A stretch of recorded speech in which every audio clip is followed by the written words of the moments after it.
Assalamualaikum warahmatullahi wabarakatuh. Waalaikumsalam warahmatullahi wabarakatuh. Perkenalkan, nama saya Alifia Estefania Dian Rahmatia dengan NIM 20041048 dan teman saya Rofiatul Adawiyah dengan NIM 20041035. Di sini kami akan memaparkan hasil diskusi kami tentang manajemen persediaan. Baik, selanjutnya langsung saja pengertian persediaan. Menurut Edi Herjanto, persediaan adalah bahan atau barang yang disimpan yang akan digunakan untuk memenuhi tujuan tertentu. Jadi yang dimaksud persediaan adalah stok atau barang tersedia di gudang yang nantinya akan dijual dalam kegiatan usaha. Manfaat persediaan. Manfaat diskon kuantitas. Diskon kuantitas diperoleh jika perusahaan membeli dalam kuantitas yang besar. Tentunya pembelian dalam jumlah sedikit dan pembelian dalam jumlah banyak memiliki harga yang berbeda. Menghindari kekurangan bahan atau out of stock. Ketika pelanggan datang untuk membeli barang dagangan, namun perusahaan tidak memiliki barang tersebut, maka perusahaan akan kehilangan kesempatan untuk memperoleh keuntungan. Manfaat pemasaran. Ketika perusahaan memiliki persediaan barang dagang yang lengkap, calon pelanggan akan terkesan dengan kelengkapan barang dagang yang ditawarkan dan reputasi perusahaan pun akan meningkat pula. Yang terakhir, spekulasi. Jika suatu perusahaan mengantisipasi kenaikan harga seperti karena inflasi, nilai persediaan akan semakin meningkat dalam situasi inflasi tersebut dan dengan demikian akan meningkatkan profitabilitas perusahaan. Biaya yang berkaitan dengan persediaan. Ada biaya investasi. Biaya investasi adalah biaya pembelian aktiva yang pada umumnya dikeluarkan pada awal kegiatan usaha. Ada biaya penyimpanan, yaitu biaya yang dapat muncul dan dikeluarkan untuk penyimpanan barang atau material yang sudah diorder sebelumnya. Ada juga biaya order. Biaya pemesanan merupakan biaya yang akan berkaitan dengan kegiatan pemesanan persediaan. Selanjutnya akan dijelaskan oleh Mbak Alif. Baik, selanjutnya ada penentuan saldo persediaan optimal, di mana di sini menggunakan metode Economic Order Quantity atau EOQ. Yang pertama, penurunan modal EOQ. Nah, modal EOQ ini sendiri tuh mirip dengan metode Baumol pada manajemen kas sebelumnya ya, di mana model ini mengasumsikan bahwa persediaan akan terjual dengan tingkat penjualan yang konstan untuk tiap periodenya.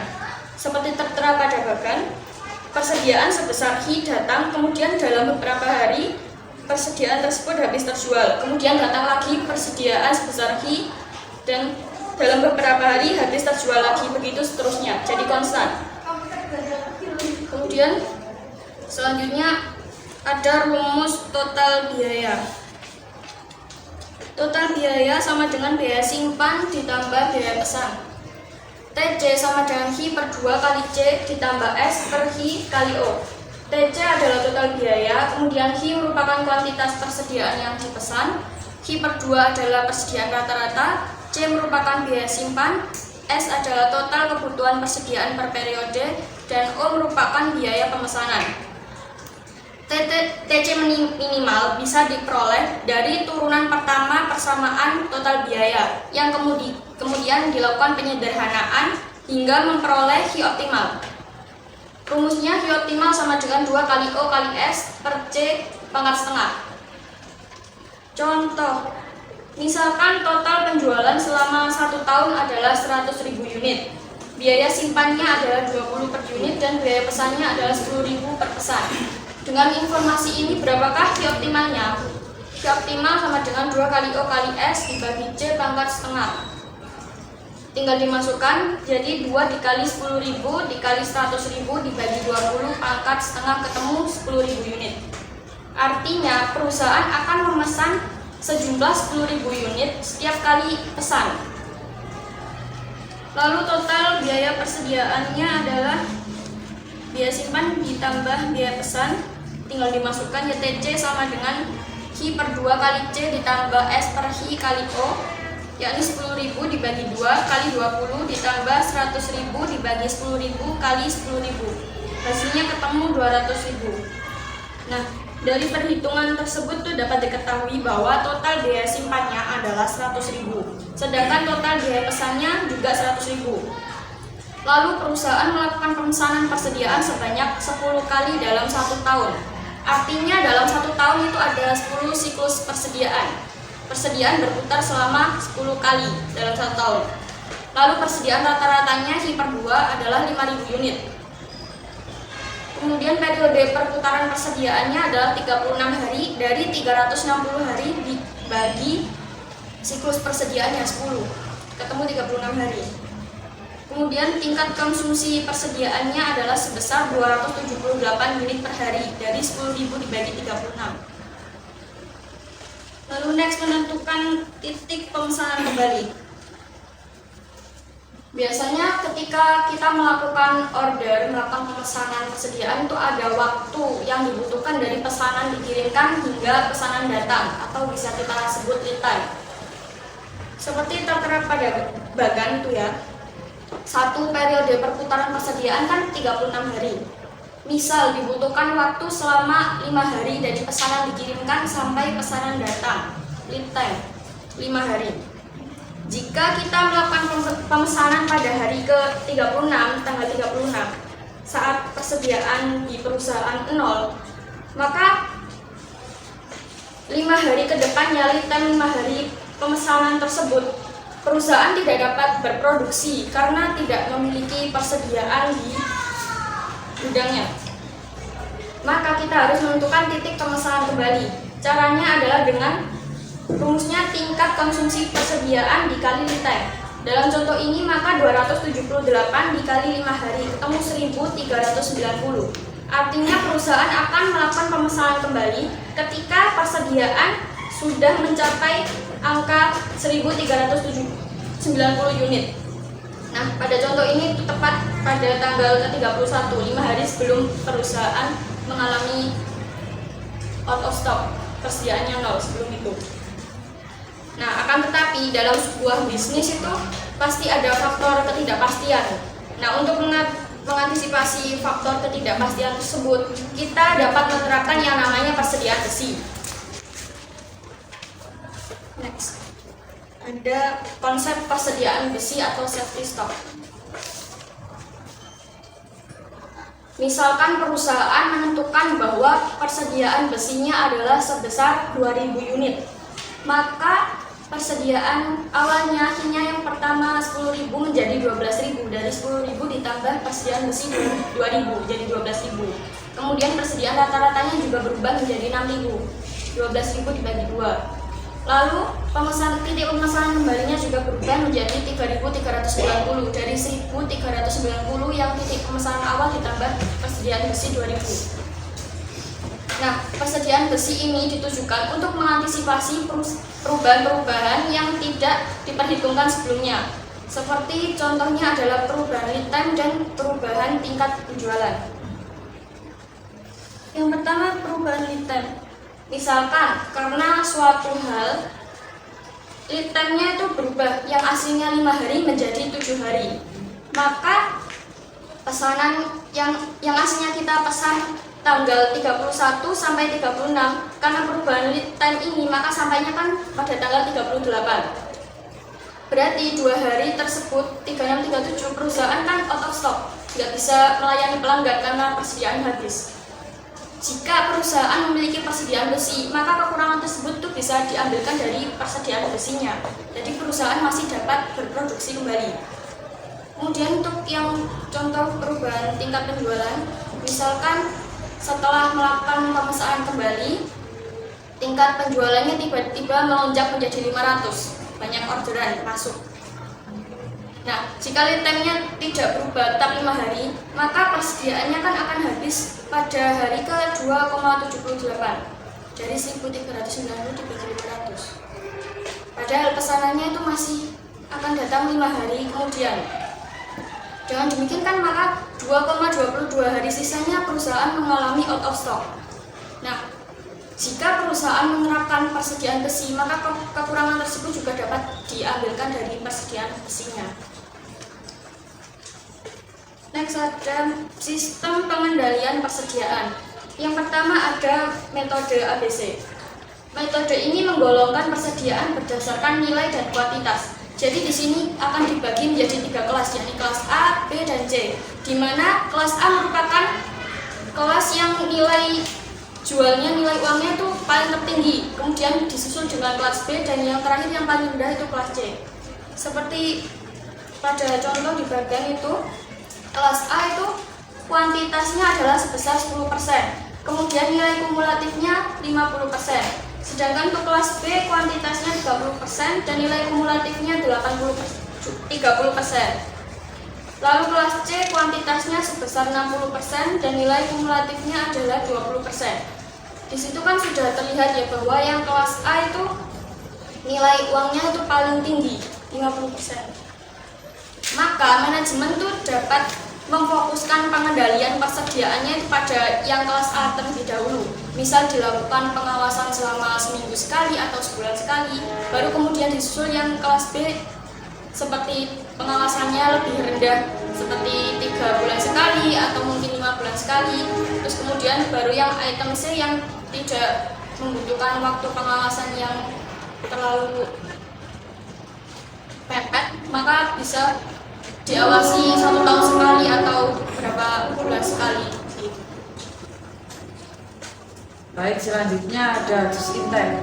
Sistem just in time bertujuan untuk meminimalkan tingkat persediaan. Jika bisa tingkat persediaan ditekan menjadi 0. Contoh, Toyota menempatkan suppliernya di sekitar pabrik Toyota. Komponen yang diperlukan akan datang hanya beberapa jam sebelum masuk proses produksi. Dengan cara tersebut, Toyota bisa menekan tingkat persediaannya. Sistem semacam itu membutuhkan koordinasi yang tinggi antara perusahaan dengan suppliernya. Selanjutnya, sistem pengendalian dengan komputer. Sistem pengendalian yang menggunakan media komputer, contohnya retail besar seperti Walmart yang rela menggunakan sistem pengendalian persediaan terkomputerisasi. Komputer akan mencatat item-item yang telah terjual secara otomatis melalui barcode barang dagangan. Jika persediaan menyentuh titik pemesanan, kembali komputer secara otomatis mengirimkan pesanan baru ke supplier. Baik, selanjutnya akan saya kembalikan ke moderator. Baik, karena presentasinya selesai, maka saya akan membuka satu sesi pertanyaan yang terdiri dari 4 pertanyaan. Assalamualaikum warahmatullahi wabarakatuh. Waalaikumsalam warahmatullahi wabarakatuh. Kenalkan, nama saya Siti Nur Alifia Lestari dengan NIM 200411084. Saya mau bertanya apa akibatnya ketika perusahaan mengalami out of stock. Terima kasih.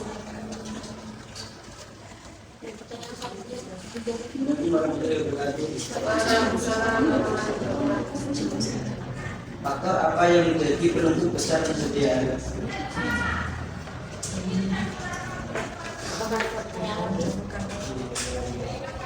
Assalamualaikum warahmatullahi wabarakatuh. Waalaikumsalam warahmatullahi wabarakatuh. Saya ingin bertanya, apa pengaruh yang terjadi pada persediaan bahan baku produksi terhadap kelangsungan kelancaran produksi di suatu perusahaan? Terima kasih. Pertanyaan terakhir. Saya ingin bertanya, nama saya Vera dari kelompok 4 ingin bertanya, bagaimana cara kita akan mengetahui apakah persediaan harus diisi kembali dan bagaimana cara agar persediaan selalu optimal? Karena sudah ada 4 penanya, maka izinkan kami mendiskusikan terlebih dahulu.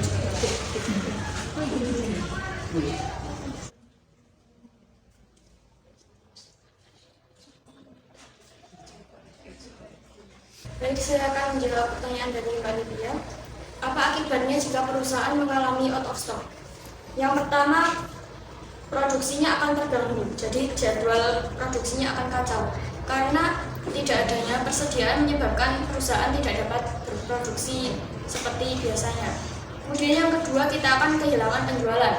karena tidak dapat berproduksi, maka tidak ada produk yang dapat kita jual. Jadi kita kehilangan keuntungan penjualan. Lalu yang ketiga, kita kehilangan pelanggan. Misalkan pelanggan ada yang order, lalu kita tidak memiliki produk yang dapat dijual karena out of stock, maka kan kita akan kehilangan pelanggan tersebut. Lalu yang terakhir ada kehilangan pemesanan khusus.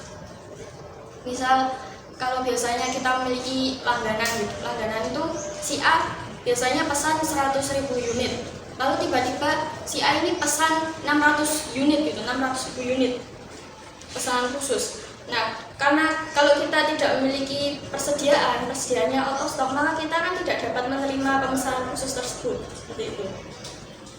Baik, terima kasih. Baik, selanjutnya saya akan menjawab pertanyaan dari Mas Faizal. Faktor apa saja yang menentukan besarnya persediaan? Faktor yang menentukan besarnya persediaan yaitu lead time, lamanya masa tunggu bahan yang dipesan datang, frekuensi penggunaan bahan selama satu periode. Jika penggunaan bahannya banyak, maka kita membutuhkan persediaan yang banyak juga. Jumlah dana yang tersedia.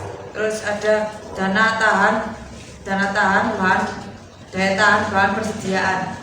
Jika daya tahan bahan sebentar atau tidak awet, maka persediaannya juga kecil. Gimana Mas Faizal? Terima kasih. Baik, saya akan menjawab pertanyaan dari Mbak Dita. Apa pengaruh persediaan bahan baku produksi terhadap kelangsungan produksi, kelancaran suatu perusahaan? Dengan baiknya pelaksanaan persediaan bahan baku dan proses produksi, maka perusahaan dapat menekan tingkat kegagalan produknya, mencapai ketepatan waktu dalam menyelesaikan produk sesuai targetnya, dan dapat mengatur segala proses dalam menyelesaikan produk tersebut. Jadi dengan adanya pelaksanaan persediaan bahan baku dengan proses produksinya itu untuk dapat menekankan seberapa tingkat kegagalan di produksi perusahaan tersebut, gitu Pak. Ya, gitu. Selanjutnya saya akan menjawab pertanyaan dari Mbak Bella. Bagaimana cara agar kita mengetahui apakah persediaan itu harus diisi kembali? Nah, dalam suatu perusahaan kan pasti ada titik pemesanan kembali. Jadi kita dapat tahu kapan harus mengisi persediaan tersebut. Dan lalu kan dalam suatu perusahaan itu pasti ada pencatatan persediaan gitu. Jadi kita tahu kapan bahan tersebut itu akan habis dan kapan kita harus order lagi. Lalu untuk bagaimana cara untuk mengelola persediaan agar optimal? Nah, yang pertama itu caranya kita harus melakukan perencanaan, menyusun perencanaan terlebih dahulu. Apa kayak besoknya itu akan gimana, kedepannya akan gimana. Lalu kemudian kita harus mengetahui sistem persediaannya. Kita memilih menggunakan metode apa, EOP atau ABC atau just in time dan lain-lain. Lalu kita juga harus membuat yang namanya jadwal persediaan. Kapan kayak titik pemesanan kembali tersebut, kapan kita harus pesan kembali, terus kapan persediaan tersebut datang. Lalu yang terakhir kita juga harus merinci anggaran. Untuk memesan sebuah persediaan kan harus dirinci. Seperti itu. Apakah dengan hal itu ada kemungkinan nggak telat atau gimana gitu? Maksudnya analisis kita terkadang kan kadang meleset. Apakah itu juga ada kemungkinannya? Iya, karena dalam seperti yang saya jelaskan tadi, soalnya dalam suatu bisnis itu pasti ada yang namanya faktor ketidakpastian. Makanya itu perusahaan bisa menggunakan persediaan besi tersebut untuk jaga-jaga biar nggak terjadi hal yang bagaimana sudah baik. Karena semua pertanyaan sudah terjawab, maka saya selaku moderator mewakili kelompok 8 ingin meminta maaf apabila ada salah kata ataupun perbuatan. Sekian presentasi kali ini. Wassalamualaikum warahmatullahi wabarakatuh. Waalaikumsalam warahmatullahi wabarakatuh.